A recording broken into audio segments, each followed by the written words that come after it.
आप इसे प्रार्थना कह सकते हैं या अभिलाषा कह सकते हैं, मन्नत कह सकते हैं या फरियाद कह सकते हैं। पर सूर्य देवता में आस्था रखने वाले एक राजा ने भारत के ओडिशा राज्य में एक ऐसा भव्य सूर्य मंदिर बनवाए थे जो आज भारत के 7 आश्चर्यों में से एक है, जो अपने अंदर असीमित विज्ञान समेटे हुए है। श्री भारतवर्ष, जिसे दुनिया कभी विश्व गुरु के नाम से भी जानती थी, उसी भारतवर्ष में एक महत्वपूर्ण राज्य है ओडिशा। प्राचीन काल में यह कलिंग के नाम से जाना जाता था। कलिंग के गंग साम्राज्य के राजा नांगुला नरसिंह देव प्रथम मात्र 18 साल के उम्र में ही काकतीय साम्राज्य के सबसे शक्तिशाली राजा गणपति के साथ युद्ध लड़ने गए थे। करीब 3 साल तक नरसिंह देव निरंतर युद्ध लड़ते रहे। युद्ध में गणपति को पराजित कर जब नरसिंह देव बहुत सारे धन संपदा के साथ कलिंग लौटे, तब राजमहल में उनके भव्य स्वागत की आयोजन रखी गई थी। राजमाता कस्तूरी देवी पुत्र नरसिंह देव की वीरता से अत्यंत प्रसन्न हुई और पुत्र के सम्मुख अपने भावनाओं को प्रकाशित करके कहा, तुम्हारे पिता शंख क्षेत्र पुरी में भगवान जगन्नाथ का भव्य मंदिर बनवाए हैं, पर मैं चाहती हूँ तुम अर्क क्षेत्र कोणार्क में उससे भी भव्य और विशाल सूर्य मंदिर बनवाओ। नरसिंह देव ने माता से पूछा, सूर्य मंदिर ही क्यों और कोणार्क में किस लिए? माता ने पुत्र के सवालों के जवाब में कहा कि द्वापर युग में भगवान श्री कृष्ण के पुत्र सांब बड़े ही सुंदर और सुकुमार थे। वे हमेशा नारद मुनि को परेशान कर देते थे। एक बार नारद जी ने उन्हें सबक सिखाने के लिए योजना की। नारद जी ने सांबो के सुंदर शरीर की तारीफ करते हुए उन्हें गोपियों के साथ जल क्रीड़ा करने को उकसाया। वहीं दूसरी तरफ भगवान श्री कृष्ण को जाकर कह दिया कि सांबो अपने मां समान गोपियों के साथ जल क्रीड़ा कर रहा है। ये बात सुनकर भगवान श्री कृष्ण अत्यंत क्रोधित हो उठे और तुरंत अपने बेटे सांब को श्राप देते हुए कहा कि जिस सुंदर शरीर के लिए तुम्हारा इतना गुरूर है वो अभी नष्ट हो जाएगा। सांब को कुष्ठ रोग हो जाता है। सांब राजमहल में लौट आते हैं और माता जम्बूमती को जब यह पता चलता है कि पिता श्री कृष्ण की श्राप की वजह से पुत्र की यह दुर्दशा हुई है, तो सभी रानियां क्रोधित हो जाती हैं। आखिर में नारद जी को बुलाया जाता है। नारद जी ने रोग निवारण का उपाय बाहर किया और कहा कि सूर्य की पहली किरण उड्र देश के कोण में पड़ता है, जो कोणार्क के नाम से जाना जाता है। शाम को अभी जाकर सूर्य देव की आराधना करनी होगी, तभी जाकर शाम इस श्राप से मुक्ति पा सकेंगे। बहुत ही लंबी और कठिन यात्रा के बाद सांबो कोणार्क के चंद्रभागा नदी के पास पहुंचे। अन्न जल त्याग कर 12 साल कठिन तपस्या करने के बाद सूर्यदेव प्रसन्न होकर प्रकट हुए और सांब को रोग मुक्त होने का वरदान दिया। स्नान के पश्चात जब सांबो नदी से बाहर आते हैं, तब वे रोग मुक्त हो चुके होते हैं और उनके हाथों में एक छोटा सा पत्थर होता है। उनके सुंदर और सुकुमार शरीर को देखकर सभी अनुचर और सेवक अत्यंत प्रसन्न थे। सांबो ने उस पत्थर को वहीं स्थापित करके एक छोटा सा मंदिर बनवाया। पर जब उन्हें पता चला कि सूर्य पूजा की विधि विधान यहाँ पर किसी को भी पता नहीं है, तब वे चिंतित हो गए और फिर से सूर्यदेव की ध्यान में बैठे।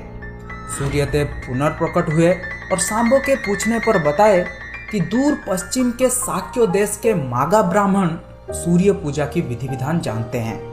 ये बात सुनते ही सांबो शाक्य देश की ओर निकल पड़े, जो आज का ईरान है। महीनों की लंबी यात्रा के बाद सांबो 18 मागा ब्राह्मण परिवारों को साथ लेकर कोणार्क लौटे और सूर्य मंदिर में पूजा शुरू हो जाती है।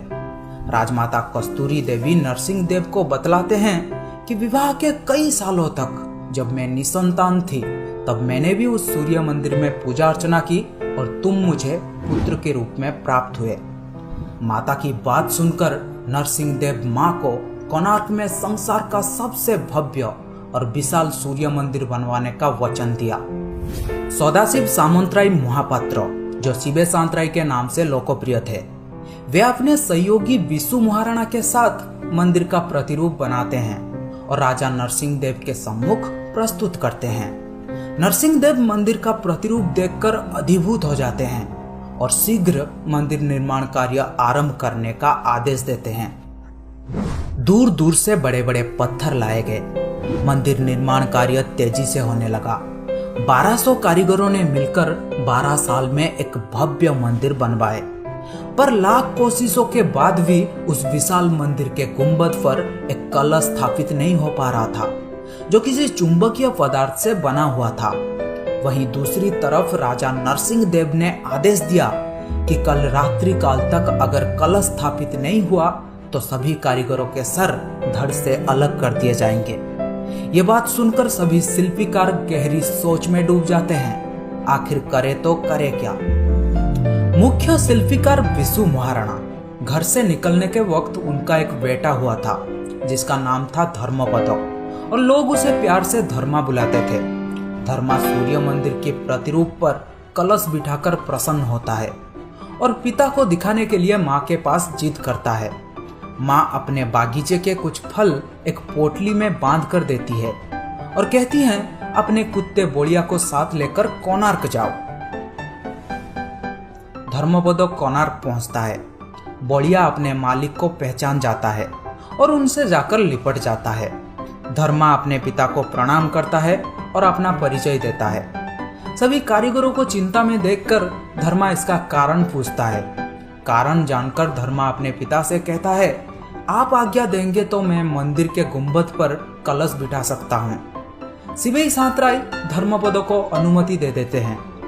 धर्मा गुंबद पर चढ़ जाता है और कुछ समय के प्रयत्न के पश्चात वो कलश स्थापित करने में सफल हो जाता है। गुंबद पर कलश स्थापित होते ही सूर्यदेव की भव्य प्रतिमा चुंबक के प्रभाव से हवा में झूलने लगती है। ये देखकर सभी कारीगर बहुत खुश होते हैं, पर कुछ कारीगर इस बात का खुलकर विरोध किया और कहा कि कल जब राजा को यह पता चलेगा कि जो काम 1200 कारीगर मिलकर नहीं कर पाए वो काम एक 12 साल के लड़के ने कर दिखाया, तो राजा हम सभी को मृत्युदंड देंगे। ये बात सुनकर धर्मा ने सोचा, मेरी जिंदगी से ज्यादा मूल्यवान है 1200 कारीगरों की जिंदगी।